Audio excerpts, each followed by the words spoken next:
1,00,000 మంది శివభక్తులతో కలిసి మహారుద్రాక్ష పూజలో పాల్గొనండి. వెంటనే కాల్ చేసి మీ పేరును నమోదు చేసుకోండి. నమస్తే, welcome back to Suman TV. Present మనతో పాటు ఉన్నారు అనలిస్ట్ మందర కృష్ణారెడ్డి గారు. నమస్తే సార్. నమస్తే అమ్మా. సార్, మనం చాలా వీడియోలో రేషన్ కార్డు గురించి మాట్లాడుకున్నాము. అంటే రేషన్ కార్డు ఉన్న వాళ్ళకి ఎటువంటి అక్రమాలు జరగకుండా సార్థక్ పీడిఎస్ పథకం అనేది ఒక కొత్తది తీసుకురావడం జరిగింది. ఏంటి సార్ అసలు ఈ సార్థక్ పీడిఎస్ పథకం అంటే ఏంటి? ఒకసారి డీటెయిల్గా దాని గురించి మాట్లాడు. ఇప్పుడు పీడిఎస్ అంటే పబ్లిక్ డిస్ట్రిబ్యూషన్ సిస్టమ్ అంటాం. అంటే నిత్యావసర వస్తువుల పంపిణీ. దేశంలో ఎవరు కూడా ఆకలితో చనిపోకూడదనే ఉద్దేశంతో రైట్ టు ఫుడ్ అనేటువంటి ఒక చట్టం ద్వారా ఆ క్లాజ్ కింద ప్రతి ఒక్కరికి తిండి గింజలు, వంటకు కావాల్సినటువంటి కొన్ని పదార్థాలు రేషన్ దుకాణాల ద్వారా దేశమంతా కూడా పనిచేటువంటి వ్యవస్థని సెంట్రల్ గవర్నమెంట్ ఇందిరాగాంధీ టైం నుంచి తీసుకొచ్చింది. అప్పటి నుంచి దాన్ని అమలు చేయడం మొదలుపెట్టారు. దీంట్లో అనేక రకాల అవకతవకలు జరుగుతున్నాయి. కోట్లాది రూపాయల కుంభకోణాలు. మీ బియ్యాన్ని మీరే సేకరించుకోండి, మీరే అమ్మండి, మీ గోడౌన్లో పెట్టుకోండి, మీ మిల్లర్స్ ద్వారానే దాన్ని బియ్యంగా మార్చుకోండి అని చెప్తారు. సేకరించే దగ్గర దీంట్లో చాలామంది అవకతవకలకు పాల్పడుతున్నారు. దాన్ని తీసుకెళ్లి ట్రాన్స్పోర్ట్ చేసే దాంట్లో అవకతవకలు అవుతున్నాయి. దాన్ని గిడ్డంగుల్లో భద్రపరిచే దగ్గర అవకతవకలు అవుతున్నాయి. కొన్ని లక్షల టన్నులు ప్రతి సంవత్సరం కూడా ఈ గోడౌన్లలో సరిగ్గా నిల్వ చేయకపోవడం వల్ల ఎలుకలు, పందికొక్కులు లాంటివి తినేయడం, తడిచిపోయి పాడైపోవడం, పనికి రాకుండా పోవడం, ఇలా రకరకాలుగా జరుగుతుంది. తర్వాత మిల్లర్స్ దగ్గరికి పోయిన తర్వాత ఆ మిల్లర్స్ దగ్గర జరిగేటువంటి అన్యాయాలు, మోసాలు, తిరిగి మళ్ళీ అది ప్రభుత్వం చేతికి వచ్చి ప్రభుత్వం దాన్ని తీసుకొచ్చి రేషన్ డీలర్ దగ్గర చేర్చడం, రేషన్ డీలర్ దగ్గర నుంచి మన దగ్గర రావడం, ఇన్ని జరుగుతున్నాయి. దీంట్లో లక్షల టన్నులు ప్రతి సంవత్సరం కూడా కొన్ని పబ్లిక్ ఇవ్వకుండానే ఇచ్చినట్టుగా, ప్రజలకు చేరకుండానే చేరినట్టుగా ఫాల్స్ స్టేట్మెంట్ క్రియేట్ చేసేసి దాన్ని పక్కదారి బట్టి చేసేసి దాన్ని పాలిష్ కొట్టేసేసి విదేశాలకి ఆ బియ్యాన్ని అమ్ముతున్నట్టుగా మనకు అర్థమవుతుంది. ఈ పద్ధతిని తీసేసి రియల్ టైం గవర్నెన్స్ అంటే ఇక్కడ ఎవరికైనా ఒక రేషన్ దుకాణం నుంచి రేషన్ తీసుకుంటున్నప్పుడు ఇటు స్టేట్ గవర్నమెంట్కి తెలియాలి, అటు సెంట్రల్ గవర్నమెంట్కి తెలియాలి, మధ్యవర్తులు అందరికీ తెలియాలి, ఎక్కడ అన్ని చోట్ల నమోదు కావాలి. ఎలా అవుతుంది? ఇప్పుడు మనం వేలిముద్రల సాయంతో కానీ కళ్ళు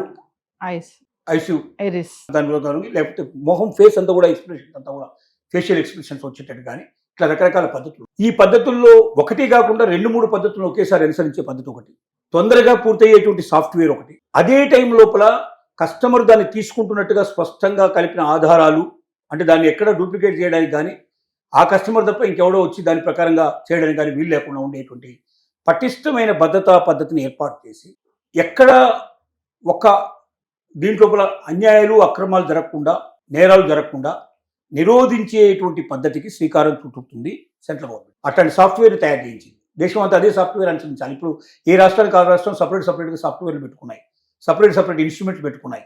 దానివల్ల ఏమవుతుందంటే మిస్యూజ్ చేయడానికి అవకాశాలు ఏర్పడుతున్నాయి. టెక్నాలజీ అనేది మన చేతిలో ఉన్న పని. టెక్నాలజీ చేసేది మనిషే కదా, దాన్ని మార్చేయడానికి కూడా కెపాసిటీ కూడా మనుషులకే ఉంది. కాబట్టి ఈజీగా మార్చే అవకాశం ఉన్నాయి. కాబట్టి ప్రతి ఒక్కరు దాన్ని మార్చుకుంటూ పోతున్నారు. అలా కాకుండా బ్లాక్ చైన్ టెక్నాలజీలోకి వెళ్ళిపోయి ఎవరు పడితే వాడు మార్చడానికి వీలు లేకుండా దాని ఒక పూర్తిగా లాకింగ్ సిస్టమ్ లోపల ఆ సిస్టమ్ని అదే రకంగా రావాల్సింది, ఇంకెవరు ఎక్కడే చేంజ్ చేయడానికి వీలు లేకుండా ఉండే పద్ధతిని తీసుకొస్తుంది ఒకటి. రెండోది, కొన్ని వస్తువులు కూడా ఇంకెక్కువ పెంచాలి. ఇప్పుడు ఇస్తున్న వాటితో పాటుగా సామాన్య మనిషి ఒక రైస్ మాత్రం ఇస్తే తినలేడు కదా, రైస్తో పాటుగా అతను కూర కూడా వండుకోవాలి, ఇట్లాంటివి కూడా కావాలి. కొన్ని ప్యాడీ ప్రొడక్ట్స్ ఇవి కూడా కావాలి. ఏవైనా గేదెలకు, ఆవులకు సంబంధించిన పాడి పరిశ్రమకు సంబంధించిన కూడా ఏమైనా వాళ్ళకి పాలు కానీ లేకపోతే దాంతో పాటుగా పెరుగు కానీ ఇట్లాంటి చేసుకోవడానికి పాలపొడి కానీ ఇట్లాంటివి కూడా కొన్ని కావాలి. కాబట్టి వీలైనన్ని ఎక్కువ వస్తువులు ఈ పీడిఎస్ ద్వారా సామాన్య ప్రజలకు తక్కువ రేట్లో అందించేటువంటి అవకాశాన్ని కూడా పరిశీలించడం జరుగుతుంది.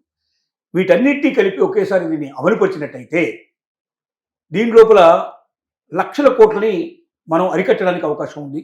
రెండోది, నిజమైన ప్రజలకి అందాల్సిన చోట అందుతుంది. ఒకవేళ వాళ్ళు తీసుకోకపోతే తీసుకోలేదు స్పష్టంగా కనబడుతుంది. కాబట్టి దానికి అంతటి కూడా దాని లెక్కలు ఉంటాయి, మిగిలిపోయిన దాని కింద లెక్కేస్తారు దాన్ని. కాబట్టి అది ప్రభుత్వానికి మిగిలిపోతుంది. ఇలా చేసి ప్రజల మన్నన పొందాలని, జరుగుతున్నటువంటి మొత్తం టోటల్గా దీంట్లో ఎంతైతే డబ్బు నష్టం అయిపోతుందో, ఎంతైతే నష్టం అవుతుందో ఆ నష్టాన్ని మొత్తం కూడా రికవరీ చేయాలని, భవిష్యత్తు లోపల ఇంకా పటిష్టంగా ఈ పీడిఎస్ సిస్టమ్ని అమలుపరచాలని ప్రభుత్వం యోచిస్తోంది. దానికి తగ్గట్టుగా ఈ కొత్త విధానాన్ని అమలు చేసేందుకు ప్రయత్నం చేస్తుంది. అంటే సార్, ఈ సార్థక్ పీడిఎస్ ద్వారా నకిలీ రేషన్ కార్డులు అన్నీ కూడా ఇంకా పక్కదారి పడతాయి అనుకోవచ్చు. ఆటోమేటిక్ వెళ్ళిపోతాయి. ఎందుకంటే ఆ వ్యక్తి ఏ వ్యక్తి పేరుతో అయితే క్రియేట్ చేశాడో ఎస్ ఆ వ్యక్తికి సంబంధించిన మొత్తం ఉండాలి కదా, వేలిముద్రలు కావాలి, దాంతో పాటుగా ఒకటే ఇంతకుముందు ఒకటే ఉండేది కాబట్టి ఒకటాన్ని ఏదో చేసేవాడు, ఇప్పుడు ఒకటి కాదు, అవసరమైతే రెండింటి కలిపి దీన్ని ఒకేసారి ప్రయోగిస్తావు. అంటే ఎస్ ఆ ముందుకు వెళ్ళంగానే దాని కెమెరా ముందుకు వెళ్ళంగానే